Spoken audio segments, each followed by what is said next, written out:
تنابب زلخم ويبزحوم كبراتن فتواتن تغتاتل تيتغراي سر ميديا زيناتات ساعتنا بفلما ارس تزينا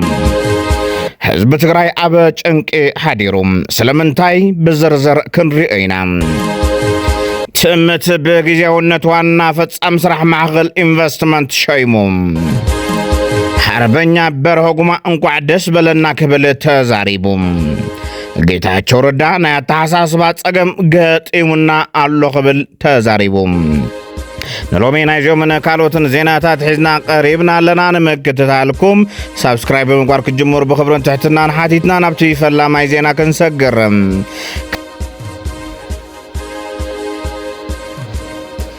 كاب مغلا عبر عن حموشن كساب 58 كيلومتر رحقاب زركاب كوابي بريكتر سكيل كاب 4 نطبخ لتكساب 5.6 ساعة قنا من قطقاط مريتا قاطموم مبقسيو عفار غرامويتي كاب زبحال كباب زغبره كبيد رعد مريت كاب مغلا 45 كيلومتر رحقو 5.6 ريكتر سكيل اب مغلا 58 كيلومتر رحقو دما 5.3 ريكتر سكيل من قطقاط مريت كم زغاطمه جيولوجيكال سيرفي امريكا غليصوم تعاقد من قطقات استفلاليات كالات كاب 5.3 كساب 5.6 ريكتر مهان يصبصو አለዋም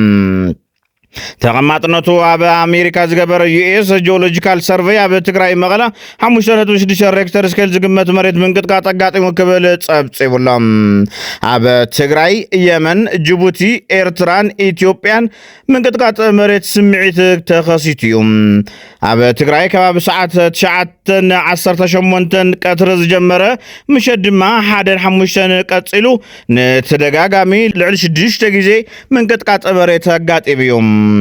تشعاتن 38 قطري كبيد منقطقاط حادن كلت دقيقان مشت دما كبيد حدا ساعتن 10 دقيقه دما مشت كبيد منقطقاط حادن 25 مشت قليل 4:45 مشت قليل 6:30 دما ليتي كبيد منقطقاط اغاطميوم اب كلل عفار وردا كونبا حادن 20 اب زغاطمه منقطقاط مريت بزحات غزاوتي كم زفرسن منشرታት كم زغاطمن يحبرلهم بتمساسالي تمالي اب عفار فليشمو قونا بزبحال كبابي عوي غوبو حميمو نوشتات يكم زلو دما يحبرلهم جنرال صادقانه ገብረትንሳይ ውግ ጀማሪ ትግራይ ሞኻና ይዝዛረብ ዘሎ ክብል ደጋፊ ጾምዶ ዝኾነ ፕሮፌሰር አብርሃ ተኽሉ ገሊጾም ወንዝግቦም ታይጎሩ ምንዋር መፍት ግዜው ምሕዳርና ሃለውን هذا ነገር ባዓሉ ካብዝ ወሎ ማለት እዩ ምስ ጀነራል ታደሰ ተታሒዙ በጣም ተናዲዱ ዘልዕሎ አማ ቅድሚ ማሕበረሰብ ዓለም ሸሞንተ ዲ አግዛዕ ዝኾነ ነጥፈር ይመጽዩ ሓንተ ይፈጸመን ኢሉ ዛገርገረሉ አውታቱን ሓደ ዘተ በደንብ ከምት ሰማዕሞ እንታይ ዝብለፍቲ ነዚ ህዘን ግዜው ምሕዳር እንትወቅስ አነዚ ግዜው ምሕዳር ዚ ኩቀስ ይውልን ካብ ዝብለ ይኮነን ትመልዓሊ ነጥበይ ግን ንዋዕሎ ከመይ ዘሎ ቦታ ቆሚጡ ይዛረብ ከም ዘሎ ከመይ ዝመሰለ ዲስቶርትድ ሰልፍ ኢሜጅ ከም ዘሎ ጀነራል ጻድቃን ግን ዘርኡ ነገራት ዲስቶርትድ ሰልፍ ኢሜጅ ሒዙ ብጣዕሚ ናብ ረግረግ ይኣቱ ኣሎን ምንታይ እዚ after قدم ዝነበረ ካብ 60% አበ ቃልሲ ኩራት ትግራይ 2013 ዓመተ ምህረት ከመራያ ዝነበረ በርሆጉማ እንኳዕ ደስ በለና ክብል ተዛሪቦም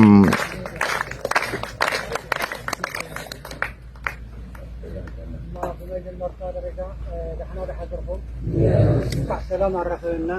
እንኳዕ ደስ በለና ዓይኒ በአካል ሁኔታት ዝርዝና በመአይ دعوت تسا مجرش يقول له حقوس سمعني بحالي يمكن يبقى نقولوا ودصنحو كل رسلنا أكل لعل تحتولو دزقالسي دنوخونو يزن تقراي حراكة ويصي سلام كسفن لعل تحتولهم ملوء تقراي دصنحي شيشو سراويت قراركم سلام دوركم أخي بحر سلام نسكوركم ورما تبلغتي أمر رحاب درجات أكلكم قدلو نورتكم قدلو بيتسوكم هالكو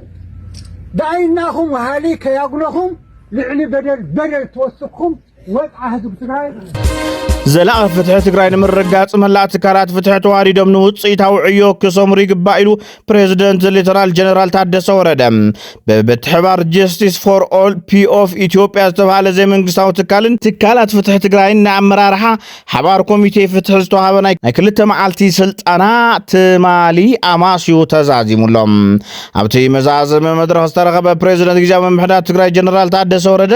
ኣብዚ እዋን ዘሎ ከይዲ ፍትሒ ስርዓታዊ ንምግባር ነታ ባይታ ዘሎ هلو كونتا سرعة فتح زمتن فولي متأثر اتم أكلات فتح كم زتقلب قليت اللهم عبد السلطان معبي عقمي أكلات أمرار فتحي بيت فردي بيرو فتحي كوميشن بوليس كوميشن سنة مقبار رجع زنان كوميشن أبيات التجراي زو كلو أمرار حبار كوميتي فتح تجراي استرخبون تقولوا أبي حبراو عماماتهم زعباز قبر السلطان زت أبي حبراو تسلم من دم أصاليت أمرلو قبل كاب بوليس كوميشن تجراي استرخب حبرتا يملختم